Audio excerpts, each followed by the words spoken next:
What happens when a politician falls in love with the one woman the universe itself is trying to keep away from him? Let's find out. In 2006, David is running for New York Senate. His campaign is doing great. People like him because he seems kind, honest, and genuinely cares about others. He's every magazine covers, talk shows, news segments, and most people assume he's going to win. Things fall apart when a newspaper publishes an old photo of him from a college reunion prank, showing him naked from behind. What was meant to be harmless fun suddenly becomes a scandal.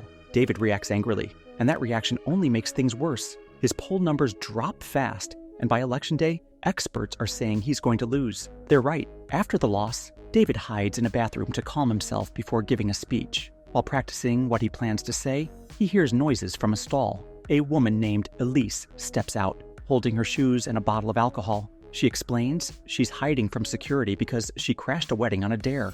They start talking and quickly connect. Elise says she actually loved David's reunion prank, and David admits that even though he says he's happy to have lost, he really does enjoy being in front of people. The conversation turns flirty, and they suddenly kiss. Their moment is interrupted when David's campaign manager, Charlie, shows up. Elise quickly leaves to avoid security, and David doesn't get a chance to ask for her number. David goes out to give his speech, but halfway through, he stops reading what he prepared. He realizes he's just saying the same empty political lines. Instead, he speaks honestly from the heart. The crowd responds well, and people start liking him again. A month later, David has stepped away from politics and is working as a senior partner at a firm started by Charlie. Meanwhile, a man named Harry and his boss, Richardson, are watching David closely. Richardson orders Harry to spill coffee on David so he'll miss his bus, but Harry messes up and falls asleep. David gets on the bus anyway. On the bus, David unexpectedly runs into Elise. They're shocked and happy to see each other again.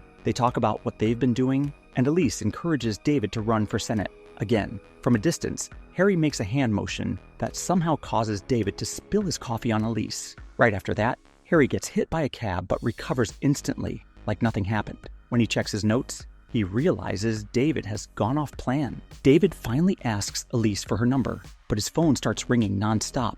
Elise jokingly throws the phone into his coffee. She gets off the bus, and David promises to call her later. When David arrives at his office, he greets his coworkers, not noticing that everyone is frozen in place. He enters a conference room where strange men wearing hats are scanning him with a device. Richardson is with them and orders David to be captured. David runs through the office, but no matter where he goes, more of these men appear to block him. He locks himself in his office and calls 911, but no one answers. The men break in anyway, restrain him, and Harry knocks him out. David wakes up in an empty warehouse. Richardson explains that he works for the Adjustment Bureau, or TIAB. Their job is to make sure everyone's life follows a predetermined plan. They do this by making small adjustments: cold coffee, missed buses, power outages. People aren't supposed to know they exist. Richardson says David wasn't supposed to see them, and that's where everything went wrong. Richardson warns David that if he tells anyone about TIAB, they'll reset his brain and personality. He also tells David to stay away from Elise,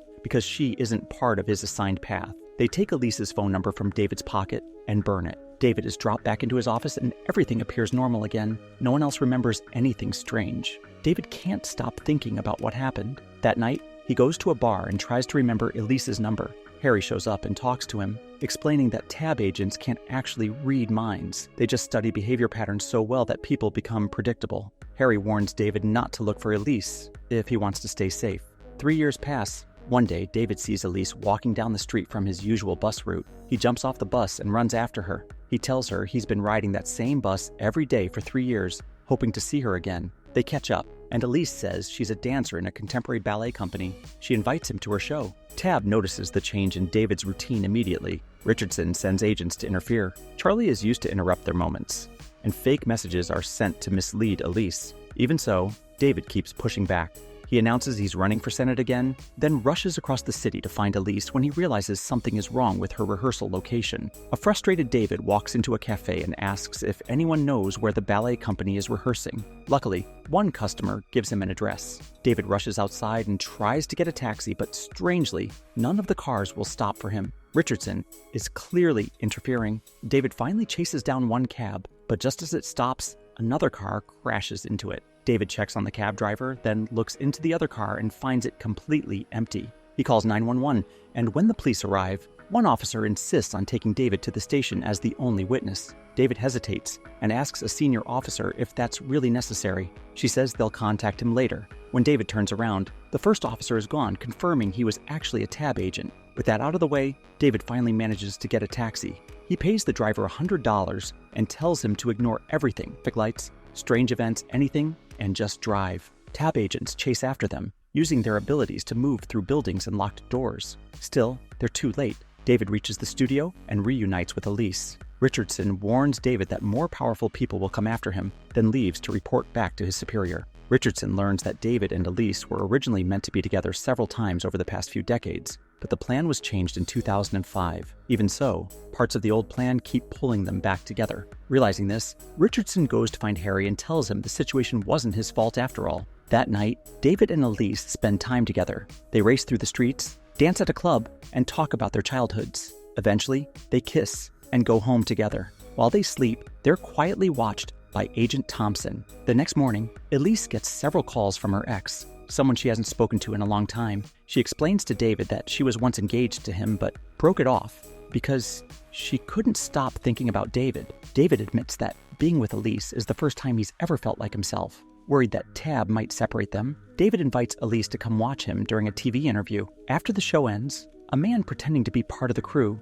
tells Elise that David will be busy for hours and will call her later. After she leaves, the same man tricks David into following him and locks him inside a warehouse. Agent Thompson shows up and starts talking to David about free will.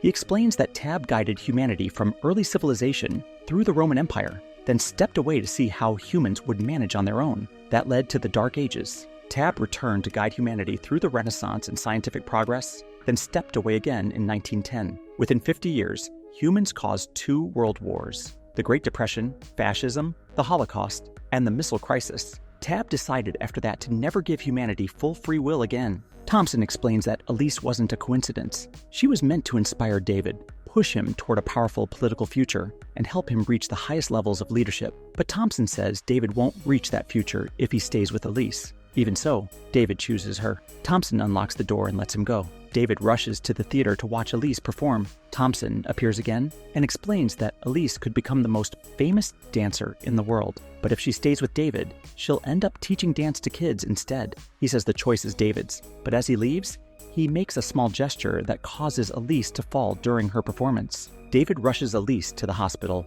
While doctors examine her, Thompson shows up again and blames David for what happened. David punches him. Thompson points out that David has always sabotaged his biggest opportunities through impulsive actions, like the prank that ruined his first Senate run. Elise, he says, brings out that reckless side. This time it's just a sprained leg, but next time it could cost her everything she loves. After Thompson leaves, David checks on Elise. The doctors say it's only a sprain and she'll recover in about a month. David hugs her and says he needs to make a few phone calls, but instead he leaves the hospital and disappears from her life. 11 months later, David is leading the polls again. One morning, Charlie brings him a newspaper. Elise is back together with her ex, and they're getting married in a week. David is clearly upset, but tries to ignore it. A few days later, Harry finds David and tells him the truth. Thompson lied. Elise wouldn't have made David reckless. She would have made him fulfilled. Being with her would have filled the emotional gap left by the deaths of David's father and brother, which Harry reveals were sacrifices made by Tab to push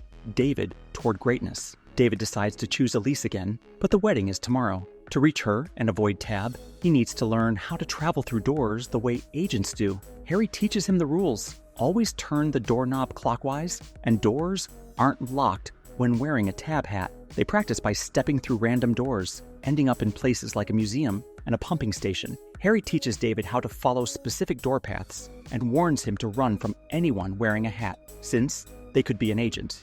They train all night. In the morning, Harry gives David his hat and wishes him luck. David starts running through doors across the city in the rain. Tab loses track of him and sends agents everywhere to find him. David dodges traffic and crowds and finally reaches the courthouse. The groom is already there, worried because Elise hasn't arrived. David has to leave his phone and jacket at security but manages to keep the hat. He runs through the building and finds Elise in the bathroom. She's angry that he disappeared from her life. Before David can fully explain, an agent enters. David knocks him out and shows Elise the agent's notebook, explaining everything. Because David removes his hat, Tab locates him and sends agents. David blocks the door, puts the hat back on, and takes Elise through a door. instantly teleporting them into a stadium. This finally convinces Elise something strange is happening. They run through many doors across the city. Eventually, they stop in front of the Statue of Liberty. David explains everything and tells Elise she can leave now and never see him again or choose to stay. Elise chooses him. They turn another door and arrive at TAB headquarters. Agents try to stop them,